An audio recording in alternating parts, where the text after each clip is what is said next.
workday's over, you shut off your computer, and you feel that dull, achy pain running into the back of your skull. There it is, new migraine has just been unlocked. At this point, it's probably not a new thing for you or a new experience, and you're wondering why it keeps happening to you. All your Google searches, all the people you speak to, most of them are going to point to the glare on your computer screen or the light sitting above you at your seat. They may even go a little bit further and suggest it might be part of your nutritional regimen and what you're eating on a regular basis, or the little sleep that you're getting. And not to say that those things don't factor in here, but what we've found after working with thousands of migraine cases in our office is that majority of people suffering from migraines as a result of their workspace and their desk, it isn't from a screen, it isn't from all the other outside factors. It oftentimes has to do just simply with their posture and the structure of their spine. And it makes a lot of sense. When you consider you sit for 5 to 8 hours a day at your desk working on a screen, it's really hard for your spine to stay in an upright and neutral position for that entire day. And so what we'll generally see is the shoulders start to round, the head drifts forward, the butt and the pelvis tuck underneath you.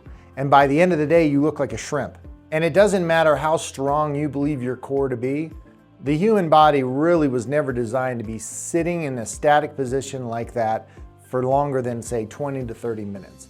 We should be breaking that position, getting up and doing something else other than just sitting at the desk. Because the sitting position isn't bad in and of itself, it's a good rest position. It's just not to be done all day, every day. Your head weighs about 12 pounds, give or take, when it's over top of your shoulders. But because there's gravity involved, every inch your head starts to move towards your computer screen adds an extra 12 pounds of weight to the head, which means your neck and your shoulders have to work that much harder just to keep it upright and keep it from slamming into your keyboard or your monitor. If you're a migraine sufferer, hopefully this makes sense, because that tension that you feel starting in your shoulders and going up the back of your neck oftentimes comes from your head being too far forward. So what's the solution? Is it simply to just pull your head back and hold it like this for the rest of the day?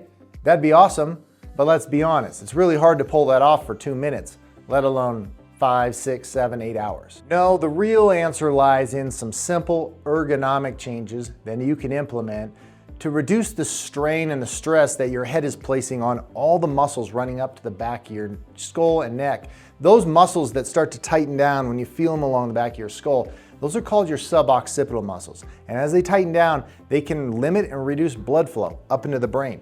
They can also start to choke and apply pressure to the nervous system in the area as well. Both issues can contribute to a migraine and potentially other problems that you might be experiencing. Is this topic right now making you feel like you've got neck tension and neck pain starting to build into a migraine headache? If so, go below this video, like it, subscribe to our channel. We've got a whole lot more video and content around migraines to help you improve your life and get back to doing what you want to do. Now, the first action step I'd suggest you start taking is how you set up your workspace. Whether you're at home working remotely or in an office setting, the best place for you to find yourself at your desk is in a 90-90-90 position.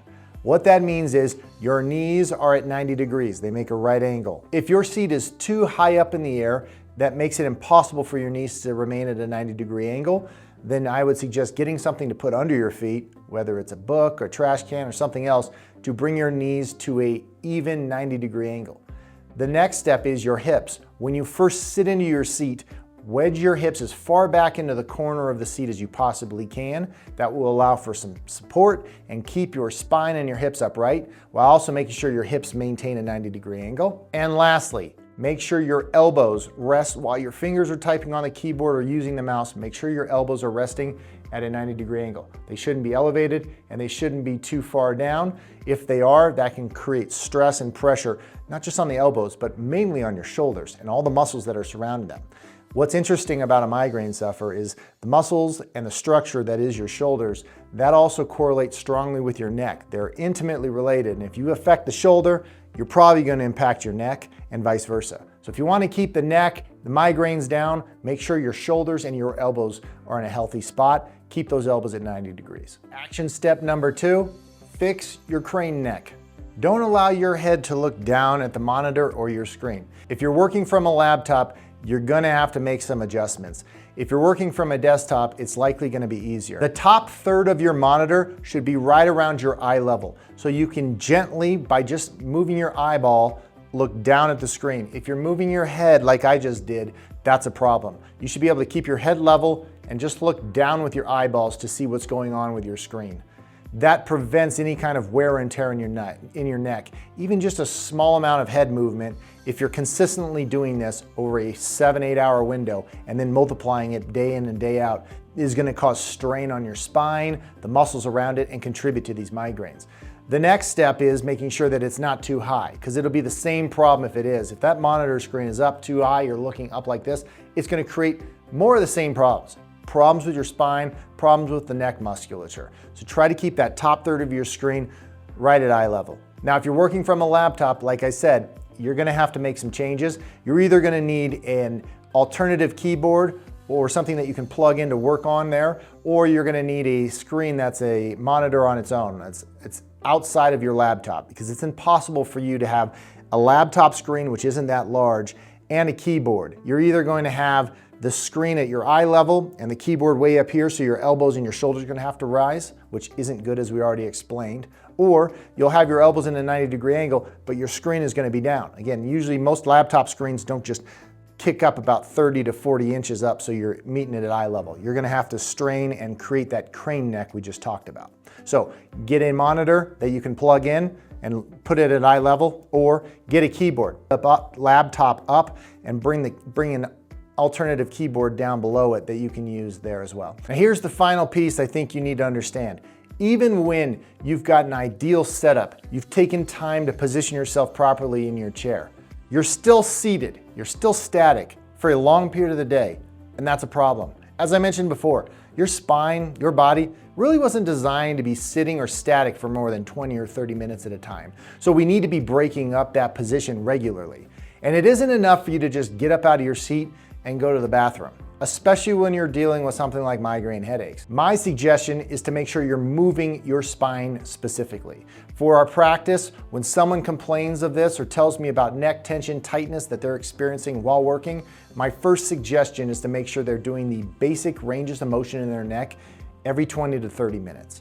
And if they're not comfortable or they can't remember to do it, there's a pretty quick, easy suggestion I can make for them, which is to take their phone, set it on the other side of the room, and hit the timer. And every 30 minutes that timer's designed to go off on, they'll get up out of their chair, they'll break their position, they'll go over, reset the clock on the cell phone, and then come back to their desk. Before they sit down, they take themselves through 3 ranges of motion. Your neck is designed to flex and extend like this. It's also designed to rotate left and right. And then lastly, it's able to laterally bend, which is taking your ear to your shoulder. Not rotating like this, just taking the ear to the shoulder. And so we want to perform those motions as much as we can throughout the day. I suggest, again, every 20 or 30 minutes to get that done.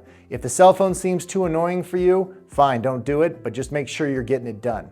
If you continue to keep motion in your spine, you're gonna feel a whole lot better throughout the day. You're gonna reduce and limit the amount of tension that builds up, and hopefully reduce the amount of migraine headaches that you're experiencing throughout the day. Because at the end of it all, motion is your lotion, and you need to move it or you're gonna lose it. So understand, migraine headaches don't need to be the common dominant theme in your life, especially if you're working at a desk on a regular basis. You have the ability to fix some of these things, and it doesn't always have to do with the light coming off of your screen or the nutritional deficiencies or lack of sleep. Again, those things can play a role, but your posture is just as critical when we're talking about migraines. And all you need to do is start to follow some of these steps that we laid out to see some improvement in your health and your well-being. If you like the content, make sure you thumbs up and give us a subscribe, and I'll see you on the next video.